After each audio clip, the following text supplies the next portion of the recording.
This is how rice is being harvested locally, without the use of machines. All you need is your sickle here, and this is how it looks like.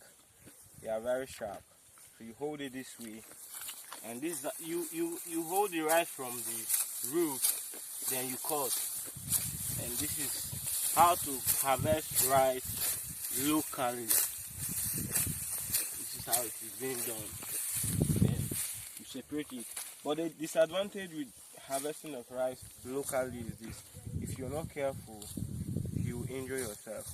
So you have to be very careful with what you're doing. And as you can see, other farmers do doing their own part here. You can see that's a woman and that's the man, and they're here. They're all rice farmers harvesting.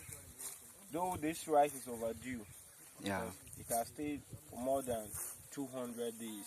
So as you can see, if you take a closer look, you can see most of them are dried up and they are falling to the ground.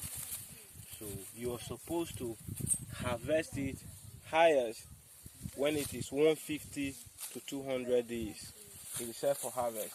But we are trying here now to harvest, and after the harvesting of this rice, we'll go to the thrashing aspect of it. And after thrashing, it should be bagged and ready to be marketed or put in stocks.